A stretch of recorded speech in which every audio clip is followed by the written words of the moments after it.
നല്ല ആരോഗ്യത്തോടെ ഈ ആശുപത്രിയിലേക്ക് വന്ന ഒരു കുട്ടി അഡ്മിറ്റ് ചെയ്യുന്നതിന് പോകുന്നതിന് തൊട്ടു മുമ്പ് ആ കുഞ്ഞിന്റെ ഉമ്മയോട് ആ കുഞ്ഞു പറഞ്ഞ കാര്യം നെഞ്ചു പൊട്ടിക്കൊണ്ടാണ് പ്രിയപ്പെട്ട ഉപ്പ ഞങ്ങളോട് പറഞ്ഞത്.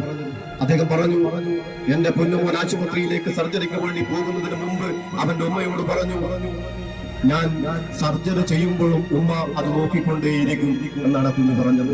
ഈ മന്ത്രിമാരും ഉദ്യോഗസ്ഥരൊക്കെ കരുതുന്നത് കാസർഗോഡല്ലേ എന്നാണ്. അവരെ കൊണ്ടൊന്നും ആവൂല, അത് തെളിയിച്ചുകൊണ്ടിരിക്കുകയാണ് കാസർഗോഡുകാർ, ഞങ്ങളെ കൊണ്ടൊന്നും ആവൂല എന്നുള്ളത്.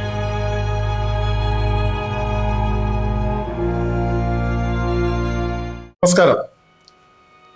ഇയാസ് മോൻ ഇന്ന് മനുഷ്യത്വം മരവിച്ചിട്ടില്ലാത്ത എല്ലാവരുടെയും ഉള്ളിൽ സങ്കട കടലായി ഒഴുകുന്ന ഒരു മുഖമായി മാറിയിരിക്കുകയാണ്. കഴിഞ്ഞ ദിവസങ്ങൾ വരെ കളിച്ചും ചിരിച്ചും നടന്നുകൊണ്ടിരുന്ന ഒരു 9 വയസ്സുകാരൻ തൻ്റെ പൊക്കിളിന് ചുറ്റും വെള്ളം തുടിച്ചു വരുന്ന ഒരു നിസ്സാര രോഗത്തിന് കാസർഗോഡ് ജനറൽ ആശുപത്രിയിൽ ചികിത്സ തേടിയപ്പോൾ അത് പിന്നീട് സർജറിയിലേക്ക് മാറുകയും ഓപ്പറേഷൻ തിയേറ്ററിൽ നിന്നും തിരിച്ചു വരുന്നത് ജീവനറ്റ ശരീരമായ ഇയാസ് മോനാണ്. എന്താണ് മരണകാരണമെന്ന് പോസ്റ്റ്മോർട്ടം റിപ്പോർട്ട് പുറത്തു വന്നാൽ മാത്രമേ പറയാൻ സാധിക്കുകയുള്ളൂ. ചെറിയൊരു അസുഖവുമായി ആശുപത്രിയിലെത്തിയ വിദ്യാർത്ഥി, 9 വയസ്സുള്ള വിദ്യാർത്ഥി, അതിന് പരിഹാരം തേടി അവസാനം ജീവനും പോയി. പോസ്റ്റ്മോർട്ടം ചെയ്ത് വെട്ടിനുറക്കി അവരുടെ രക്ഷിതാക്കളുടെ കൈകളിലേക്ക് ചെന്നെത്തുമ്പോഴുണ്ടാകുന്ന ആ ദയനീയ സാഹചര്യം ഒന്ന് ഓർത്തു നോക്കുക.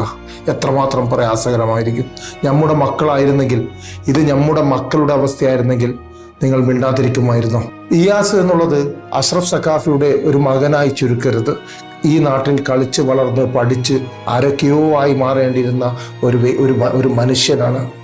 ആ മനുഷ്യനാണ് ഇവിടെ ജീവിതം നിഷേധിക്കപ്പെട്ടത്.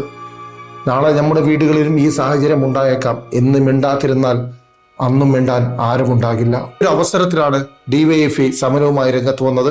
കാസർഗോഡ് ജനറൽ ആശുപത്രിയുടെ കവാടത്തിൽ ഇയാസിന് വേണ്ടി ഉറക്കെ അവർ ശബ്ദിച്ചു. മറ്റു പ്രയാസങ്ങളൊന്നുമില്ലാത്തിരുന്നൊരു കുഞ്ഞ് തലേനാൾ വരെയും കുണ്ടൻകുഴിയിലെ സ്കൂളിൽ 5ാം തരത്തിൽ പഠിക്കുന്ന ഈ കുട്ടി സ്കൂളിൽ പോയിരുന്നൊരു വിദ്യാർത്ഥി, മദ്രസയിൽ പോയിരുന്നൊരു വിദ്യാർത്ഥി. നേരത്തെ തന്നെ ഉണ്ടായിരുന്ന ചെറിയൊരു പ്രയാസം, ആ കുട്ടിയുടെ പൊക്കിൾക്കുടിയിൽ നിന്നും വെള്ളം പുറത്തേക്ക് ചാടുന്ന ഒരു പ്രയാസം കുറെ കാലമായി ആ കുഞ്ഞ് അഭിമുഖീകരിക്കുകയാണ്. ഡോക്ടർമാരെ കാണിച്ചപ്പോ ഒരു മൈനർ സർജറിയിലൂടെ പരിഹരിക്കാവുന്നതേ ഉള്ളൂ എന്നാണ് ഡോക്ടർ അറിയിച്ചത്.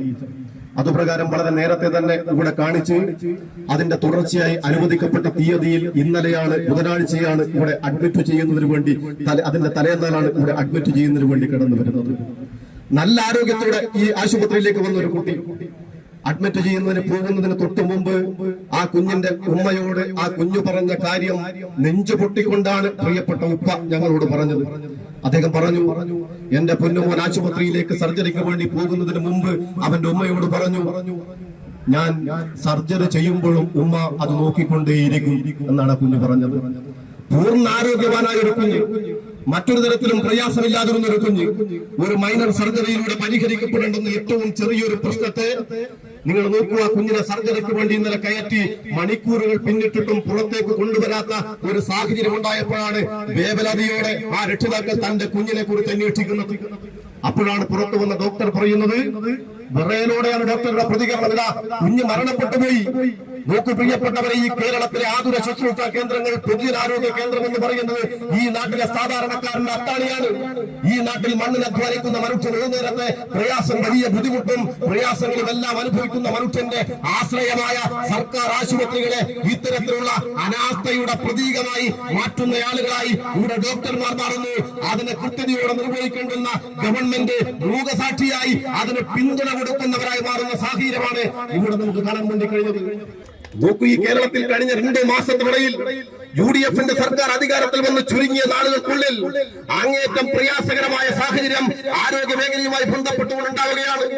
നമുക്കറിയാലോ, കേരളത്തിന്റെ ഇപ്പോഴത്തെ ആരോഗ്യമന്ത്രി കെ മുരളീധരൻ. ഈ കെ മുരളീധരൻ കഴിഞ്ഞ 5-10 വർഷക്കാലമായി ജീവിച്ചിരുന്നത് എന്താണ്? കോമഡിയൻ സ്ക്രിപ്റ്റുമാർ എഴുതി കൊടുക്കുന്ന സ്ക്രിപ്റ്റ്, ആ സ്ക്രിപ്റ്റ് വായിച്ച് ജീവിച്ച ഒരാളാണ് ഈ പറയുന്ന കെ മുരളീധരൻ എന്ന് പറയുന്ന കേരളത്തിന്റെ ആരോഗ്യമന്ത്രി. അയാൾ ഒരു ചുമതല ഏറ്റെടുക്കുന്ന ആരോഗ്യമന്ത്രിയായി ചുമതല ഏറ്റെടുത്ത് ചുരുങ്ങിയ ദിവസങ്ങൾക്കുള്ളിൽ ആ കൊമേഡിയനായ സ്ക്രിപ്റ്റ് എഴുതി കൊടുത്ത സ്ക്രിപ്റ്റ് വായിച്ച് ജനങ്ങൾക്കുള്ളിൽ തെറ്റിദ്ധാരണ ഉണ്ടാക്കുന്ന, ആളുകളെ ചിരിപ്പിക്കുന്ന പരിഹാസ കഥാപാത്രം മാത്രമായിരുന്ന കെ മുരളീധരൻ ജനങ്ങൾക്ക് മുന്നിൽ കോമാളിയായി മാറുന്ന കാഴ്ചയാണ് ഇപ്പൊ നമ്മൾ കണ്ടുകൊണ്ടിരിക്കുന്നത്. ഇയാസിന് നീതി ലഭിക്കണമെന്നും ആ കുടുംബത്തിന് സമാധാനം നൽകണമെന്നും സർക്കാരിനോട് ആവശ്യപ്പെട്ടു. ആരോഗ്യമന്ത്രി മുരളീധരനോട് എന്തെങ്കിലും വായ തുറന്ന് സംസാരിക്കാൻ ആവശ്യപ്പെട്ടു. ഇതുവരെ കാസർഗോഡുണ്ടായ മരണവുമായി ബന്ധപ്പെട്ട് ഒരു മന്ത്രി ഒരു വാക്ക് പോലും മിണ്ടിയിട്ടില്ല. ഇത് കോഴിക്കോടായിരുന്നെങ്കിൽ, ഇത് കൊല്ലത്തായിരുന്നെങ്കിൽ, ഇത് കൊച്ചിയിലായിരുന്നെങ്കിൽ 10 പ്രാവശ്യം മന്ത്രി വായ തുറന്നിട്ടുണ്ടാകുമായിരുന്നു. കാസർഗോഡുകാർ മരിച്ചാലും കുഴപ്പമില്ല, ജീവിച്ചാലും കുഴപ്പമില്ല, അവരങ്ങനെയുള്ള ആ ടൈപ്പാണ് എന്നാണ് ഇവരുടെയൊക്കെ ധാരണ. കാരണം അവർക്ക് കാസർഗോഡുകാരെ ഒരു വിലയില്ലെന്ന്.